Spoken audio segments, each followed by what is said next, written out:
ತನ್ನ ನಾಭಿಯೊಳಗೆ ವಿರಾಜಿಸುವ ಅಗ್ನಿದೇವನೇ, ನಾಭಿರಂಧ್ರದಿಂದ ಕಿಡಿಗಳ ರೂಪದಲ್ಲಿ ಹೊರಟು ಬಾಹ್ಯ ಅಗ್ನಿಯಲ್ಲಿ ಮಂಡಲಾಕಾರವಾಗಿ ಲೀನವಾಯಿತು ಎಂದು ಭಾವಿಸಬೇಕು. ಅಗ್ನಿಯಲ್ಲಿ ಸಮಿದೆಗಳನ್ನು ಇಡುವುದರಿಂದ ಹಿಡಿದು ಅಜ್ಜ ಸಂಸ್ಕಾರದವರೆಗಿನ ಎಲ್ಲ ಕಾರ್ಯವನ್ನು ಮಂತ್ರಜ್ಞನಾದವನು ತನ್ನ ಗೃಹ ಸೂತ್ರದಲ್ಲಿ ತಿಳಿಸಿದ ಕ್ರಮದಂತೆ ಮೂಲ ಮಂತ್ರದ ಮೂಲಕ ನೆರವೇರಿಸಬೇಕು. ಅನಂತರ ಶಿವಮೂರ್ತಿಯ ಪೂಜೆ ಮಾಡಿ ದಕ್ಷಿಣ ಪಾರ್ಶ್ವದಲ್ಲಿ ಮಂತ್ರನ್ಯಾಸ ಮಾಡಲಿ ಮತ್ತು ಗ್ರತಕ್ಕೆ ದೇನುಮುದ್ರೆ ತೋರಿಸಲಿ. ಸೃಕ್ ಮತ್ತು ಸೃವ ಇವೆರಡು ಧಾತುವಿನಿಂದ ಮಾಡಿದರೆ ಗ್ರಹಣ ಮಾಡಲು ಯೋಗ್ಯವಾಗಿವೆ. ಆದರೆ ಕಂಚು, ಕಬ್ಬಿಣ, ಸೀಸ ಇವುಗಳಿಂದ ಮಾಡಿದ ಸೃಕ್ ಸೃವಗಳು ಸ್ವೀಕರಿಸಬಾರದು. ಯಜ್ಞ ಸಂಬಂಧಿ ಕಟ್ಟಿಗೆಯಿಂದ ಮಾಡಿದ ಸೃಕ್ ಸೃವೆ ಗ್ರಾಹ್ಯವಾಗಿದೆ. ಸ್ಮೃತಿ ಅಥವಾ ಶಿವಶಾಸ್ತ್ರದಲ್ಲಿ ವಿಹಿತವಾದುದೇ ಗ್ರಾಹ್ಯವಾಗಿದೆ. ಅಥವಾ ಬ್ರಹ್ಮವೃಕ್ಷಗಳಿಂದ ಛಿದ್ರರಹಿತ ನಡುವಿನ 2 ಎಲೆಗಳನ್ನು ತಂದು ದರ್ಬೆಗಳಿಂದ ಬರೆಸಿ ಅಗ್ನಿಯಲ್ಲಿ ಕಾಯಿಸಿ ಮತ್ತೆ ಪ್ರೋಕ್ಷಣೆ ಮಾಡಬೇಕು. ಅದೇ ಎಲೆಗಳನ್ನ ಸೃಕ್ ಮತ್ತು ಸೃವೆ ಎಂದು ಭಾವಿಸಿ ಅದರಿಂದ ತುಪ್ಪವನ್ನು ಎತ್ತಿ ತನ್ನ ಗೃಹ ಸೂತ್ರದಲ್ಲಿ ತಿಳಿಸಿರುವ ಕ್ರಮದಂತೆ ಶಿವಬೀಜ ಸಹಿತ 8 ಬೀಜಾಕ್ಷರಗಳ ಮೂಲಕ ಅಗ್ನಿಯಲ್ಲಿ ಆಹುತಿಯನ್ನು ಕೊಡಲಿ. ಇದರಿಂದ ಅಗ್ನಿಯ ಸಂಸ್ಕಾರ ನೆರವೇರುತ್ತದೆ.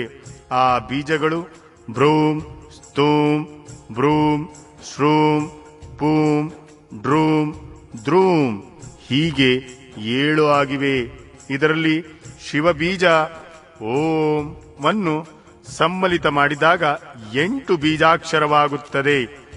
ಮೇಲೆ ಹೇಳಿದ 7 ಬೀಜಾಕ್ಷರಗಳು ಕ್ರಮವಾಗಿ ಅಗ್ನಿಯ 7 ಜಿವ್ವೆಗಳಾಗಿವೆ.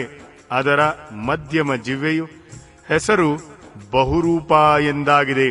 ಅದಕ್ಕೆ 3 ಶಿಖೆಗಳಿವೆ.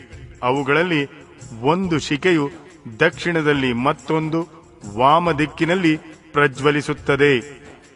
ಮಧ್ಯದ ಶಿಖೆಯು ಮಧ್ಯದಲ್ಲಿ ಪ್ರಕಾಶಿಸುತ್ತದೆ.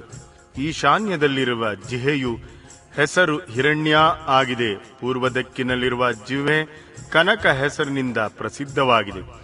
ಆಗ್ನೇಯದಲ್ಲಿ ರಕ್ತ, ನೈಋತ್ಯದಲ್ಲಿ ಕೃಷ್ಣ, ವಾಯುವ್ಯದಲ್ಲಿ ಸುಪ್ರಭಾ ಎಂಬ ಜಿಹ್ವೆ ಪ್ರಕಾಶಿಸುತ್ತದೆ. ಇದಲ್ಲದೆ ಪಶ್ಚಿಮದಲ್ಲಿ ಮರತ್ ಎಂಬ ಜಿಹ್ವೆ ಪ್ರಕಾಶಿಸುತ್ತದೆ. ಇವೆಲ್ಲವುಗಳು ಪ್ರತಿಭೆಯು ಆಯಾ ಹೆಸರಿಗನುರೂಪವಾಗಿದೆ. ಆಯಾ ಬೀಜದ ನಂತರ ಕ್ರಮವಾಗಿ ಇವುಗಳ ಹೆಸರಿನೊಂದಿಗೆ ಸ್ವಾಹ ಎಂಬ ಪ್ರಯೋಗ ಮಾಡಬೇಕು. ಈ ರೀತಿಯಲ್ಲಿ ಜಿಹ್ವ ಮಂತ್ರಗಳಾದ ಅವುಗಳಿಂದ ಕ್ರಮವಾಗಿ ಪ್ರತಿಯೊಂದು ಜಿಹ್ವೆಗಾಗಿ ಒಂದೊಂದು ತುಪ್ಪದ ಆಹುತಿಯನ್ನು ಕೊಡಬೇಕು. ಆದರೆ ಮಧ್ಯದ ಜಿಹ್ವೆಗಾಗಿ 3 ಆಹುತಿಯನ್ನು ಕೊಡಬೇಕು.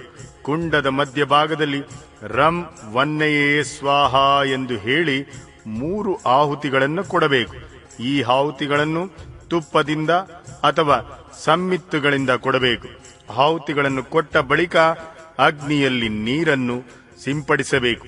ಹೀಗೆ ಮಾಡಿದಾಗ ಆ ಅಗ್ನಿಯು ಭಗವಾನ್ ಶಿವನದಾಗುತ್ತದೆ. ಮತ್ತೆ ಅದರಲ್ಲಿ ಶಿವನಿಗೆ ಆಸನವನ್ನು ಚಿಂತಿಸಿ ಅಲ್ಲಿ ಅರ್ಧನಾರೀಶ್ವರ ಭಗವಾನ್ ಶಿವನನ್ನು ಆವಾಹಿಸಿ ಪೂಜೆಯನ್ನು ಮಾಡಬೇಕು. ಪಾದ್ಯ ಅರ್ಘ್ಯದಿಂದ ಹಿಡಿದು ಮಂಗಳಾರತಿಯವರೆಗೆ ಪೂಜೆ ಮಾಡಿ ಅಗ್ನಿಯನ್ನು ನೀರಿನಿಂದ ಪ್ರೋಕ್ಷಿಸಬೇಕು. ಅನಂತರ ಸಮಿತ್ತುಗಳ ಆಹುತಿಯನ್ನು ಕೊಡಬೇಕು. ಆ ಸಮಿದೆಗಳ ಮುತ್ತುಗ ಅಥವಾ ಔದಂಬರ ಮೊದಲಾದ ಇತರ ಯಜ್ಞೀಯ ವೃಕ್ಷಗಳಿದ್ದಾಗಿರಬೇಕು. ಅವು 12 ಅಂಗುಲ ಉದ್ದವಿರಲಿ. ಡೊಂಕಾಗಿರಬಾರದು. ತಾನಾಗಿ ಒಣಗಿದ್ದು ಇರಬಾರದು. ಅವುಗಳ ಸಿಪ್ಪೆ ಸುಲಿದಿರಬಾರದು. ಯಾವುದೇ ರೀತಿಯ ಏಟುಗಳು ಬಿದ್ದಿರಬಾರದು. ಎಲ್ಲವೂ ಒಂದೇ ರೀತಿಯದಾಗಿರಬೇಕು. 10 ಅಂಗುಲ ಉದ್ದ ಸಮಿದೆಗಳಿಗೂ ಹವನಕ್ಕಾಗಿ ವಿಹಿತವಾಗಿದೆ. ಅವುಗಳು ಕಿರುಳು ಬೆರಳಿನಷ್ಟು ದಪ್ಪವಾಗಿರಬೇಕು. ಅಥವಾ ಪ್ರಾದೇಶ ಮಾತ್ರ ಉದ್ದ ಸಮಿದೆಗಳನ್ನು ಉಪಯೋಗಿಸಬಹುದು. ಉಪಯುಕ್ತ ಸಮಿದೆಗಳು ದೊರಕದಿದ್ದಾಗ ಸಿಗಬಹುದಾದ ಸಮಿದೆಗಳಿಂದ ಹವನ ಮಾಡಬೇಕು. ಸಮಿತೆಗಳ ಹವನವಾದ ಬಳಿಕ ತುಪ್ಪದ ಆಹುತಿಗಳನ್ನು ಕೊಡಬೇಕು. ತುಪ್ಪದ ಧಾರೆಯ ದುರ್ವೆಯಂತೆ ತೆಳ್ಳಗಿದ್ದು 4 ಅಂಗುಲ ಉದ್ದವಿರಲಿ. ಅನಂತರ ಅನ್ನದ ಆಹುತಿಗಳನ್ನು ಕೊಡಬೇಕು. ಅದು ಪ್ರತಿಯೊಂದು ಗ್ರಾಸವು 16 ಮಾಷಿ ಪ್ರಮಾಣದ್ದಿರಬೇಕು. ಅರಳು, ಸಾಸಿವೆ, ಜವೆ ಅಕ್ಕಿ, ಎಳ್ಳು ಇವೆಲ್ಲದರಲ್ಲಿ ತುಪ್ಪವನ್ನು ಮಿಶ್ರ ಮಾಡಿ ಯಥಾಸಂಭವದ ಭಕ್ಷ್ಯ, ಲೇಹ್ಯ, ಚೋಪ್ಯ ಇವುಗಳನ್ನು ಮಿಶ್ರಣ ಮಾಡಬೇಕು. ಇದೆಲ್ಲದರ 10, 5 ಅಥವಾ 3 ಆಹುತಿಗಳನ್ನು ಇಲ್ಲವೇ ಒಂದೇ ಆಹುತಿಯನ್ನು ಕೊಡಬೇಕು. ಸೃವೆಯಿಂದ, ಸುಮಿದೆಯಿಂದ, ಸೃಕ್ಕಿನಿಂದ ಅಥವಾ ಕೈಯಿಂದ ಆಹುತಿಯನ್ನು ಕೊಡಬೇಕು. ಅದರಲ್ಲಿಯೂ ದಿವ್ಯ ತೀರ್ಥದಿಂದ ಅಥವಾ ಋಷಿ ತೀರ್ಥದಿಂದ ಆಹುತಿಯನ್ನು ಕೊಡುವ ವಿಧಾನವಿದೆ. ಮೇಲೆ ಹೇಳಿದ ಎಲ್ಲ ದ್ರವ್ಯಗಳು ಸಿಗದಿದ್ದರೆ ಯಾವುದೇ ಒಂದು ದ್ರವ್ಯದಿಂದ ಶ್ರದ್ಧಾಪೂರ್ವಕ ಆಹುತಿಗಳನ್ನು ಕೊಡಬೇಕು. ಪ್ರಾಯಶ್ಚಿತ್ತಕ್ಕಾಗಿ ಅಭಿಮಂತ್ರಿಸಿ 3 ಆಹುತಿಗಳನ್ನು ಕೊಡಬೇಕು.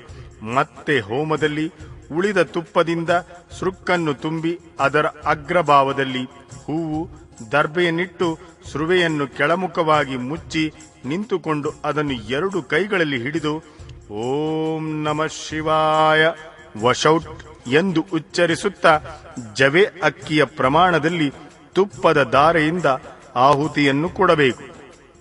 ಹೀಗೆ ಪೂರ್ಣಾಹುತಿಯನ್ನು ಮಾಡಿ ಅಗ್ನಿಯಲ್ಲಿ ಹಿಂದಿನಂತೆ ನೀರನ್ನು ಸಿಂಪಡಿಸಬೇಕು. ಅನಂತರ ದೇವೇಶ್ವರ ಶಿವನನ್ನು ವಿಸರ್ಜಿಸಿ ಅಗ್ನಿಯನ್ನು ರಕ್ಷಿಸಬೇಕು. ಪುನಃ ಅಗ್ನಿಯನ್ನು ವಿಸರ್ಜಿಸಿ ಭಾವನೆಯಿಂದ ನಾಭಿಯಲ್ಲಿ ಸ್ಥಾಪಿಸಿ ನಿತ್ಯ ಹೋಮ ಮಾಡಬೇಕು. ಅಥವಾ ಶಿವಶಾಸ್ತ್ರದಲ್ಲಿ ತಿಳಿಸಿದ ಪದ್ಧತಿಯಂತೆ ವಾಗೀಶ್ವರಿಯ ಗರ್ಭದಿಂದ ಪ್ರಕಟವಾದ ಅಗ್ನಿಯನ್ನು ತಂದು ವಿಧಿವತ್ತಾಗಿ ಸಂಸ್ಕಾರ ಮಾಡಿ ಅದನ್ನು ಪೂಜಿಸಬೇಕು. ಮತ್ತೆ ಸಮಿದೆಯನ್ನು ಆದಾನ ಮಾಡಿ ಸುತ್ತಲೂ ಪರಿಧಿಗಳನ್ನು ನಿರ್ಮಿಸಬೇಕು. ಬಳಿಕ ಅಲ್ಲಿ 2 ಪಾತ್ರೆಗಳನ್ನಿಟ್ಟು ಶಿವನ ಪೂಜೆ ಮಾಡಿ ಪ್ರೋಕ್ಷಣೆ ಪಾತ್ರವನ್ನು ಶೋಧಿಸಬೇಕು. ಈ ಪಾತ್ರದ ಜಲದಿಂದ ಹಿಂದೆ ಹೇಳಿದ ವಸ್ತುಗಳನ್ನು ಪ್ರೋಕ್ಷಿಸಿ ನೀರಿನಿಂದ ತುಂಬಿದ ಪ್ರಣೀತ ಪಾತ್ರೆಯನ್ನು ಈಶಾನ್ಯದಲ್ಲಿ ಇರಿಸಬೇಕು. ಆಜ್ಯ ಸಂಸ್ಕಾರದವರೆಗಿನ ಎಲ್ಲ ಕಾರ್ಯವನ್ನು ಮಾಡಿ ಸೃವೆಗಳನ್ನು ಸಂಶೋಧನೆ ಮಾಡಬೇಕು. ಅನಂತರ ತಂದೆ ಶಿವನ ಮೂಲಕ ತಾಯಿ ವಾಗೀಶ್ವರಿಯ ಗರ್ಭದಾನ, ಪುತ್ಸಮಾನ, ಸೀಮಂತರವನ ಸಂಸ್ಕಾರ ಮಾಡಿ ಪ್ರತಿಯೊಂದು ಸಂಸ್ಕಾರಕ್ಕಾಗಿ ಬೇರೆ ಬೇರೆ ಆಹುತಿಗಳನ್ನು ಕೊಟ್ಟು ಗರ್ಭದಿಂದ ಅಗ್ನಿಯು ಉತ್ಪನ್ನವಾದಂತೆ ಭಾವಿಸಬೇಕು. ಆ ಅಗ್ನಿಗೆ 3 ಕಾಲು, 7 ಕೈಗಳು, 4 ಕೊಂಬುಗಳು ಮತ್ತು 2 ಮಸ್ತಕಗಳಿವೆ. ಜೇನಿನಂತೆ ಪಿಂಗಲ ವರ್ಣದ 3 ನೇತ್ರಗಳಿದ್ದು ತಲೆಗಳಲ್ಲಿ ಜಟಾಜೂಟ ಮತ್ತು ಚಂದ್ರನ ಮಕುಟವಿದೆ.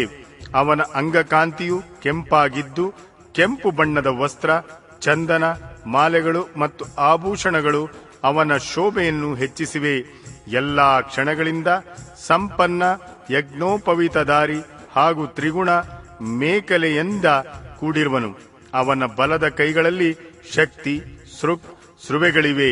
ಎಡ ಕೈಗಳಲ್ಲಿ ತೋಮರ, ತಾಳೆ ಮರದ ಬೀಸಣಿಗೆ, ತುಪ್ಪದಿಂದ ತುಂಬಿದ ಪಾತ್ರೆ ಇದೆ.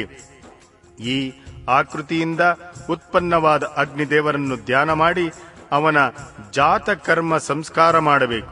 ಅನಂತರ ನಾಲಚ್ಛೇದನ ಮಾಡಿ ಸೂತಕದ ಶುದ್ಧಿ ಮಾಡಲಿ. ಮತ್ತೆ ಆಹುತಿಯನ್ನು ಕೊಟ್ಟು ಆ ಶಿವ ಸಂಬಂಧಿ ಅಗ್ನಿಗೆ ರುಚಿ ಎಂಬ ನಾಮಕರಣ ಮಾಡಲಿ. ಇದಾದ ಬಳಿಕ ತಂದೆ ತಾಯಿಯರನ್ನು ವಿಸರ್ಜಿಸಿ ಚೂಡಾಕರ್ಮ ಮತ್ತು ಉಪನಯನಾದಿಗಳಿಂದ ಹಿಡಿದು ಆಪ್ತೋಯಮದ ವರೆಗೆ ಸಂಸ್ಕಾರಗಳನ್ನು ಮಾಡಲಿ. ಅನಂತರ ಗ್ರತದಾರ ಮುಂತಾದ ಹೋಮ ಮಾಡಿ ಸ್ವಿಷ್ಕೃತ ಹೋಮ ಮಾಡಲಿ. ಬಳಿಕ ರಂ ಬೀಜವನ್ನು ಉಚ್ಚರಿಸಿ ಅಗ್ನಿಗೆ ನೀರನ್ನು ಸಿಂಪಡಿಸಬಹುದು.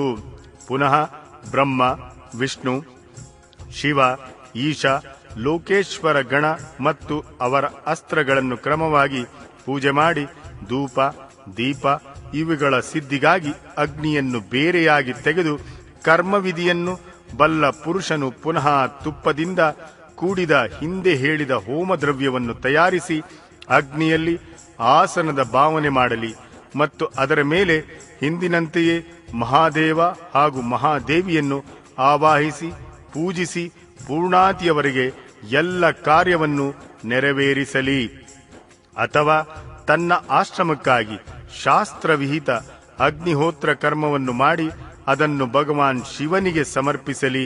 ಶಿವಾಶ್ರಮಿ ಪುರುಷನು ಇದೆಲ್ಲವನ್ನು ತಿಳಿದು ಹೋಮಕರ್ಮವನ್ನು ಮಾಡಲಿ.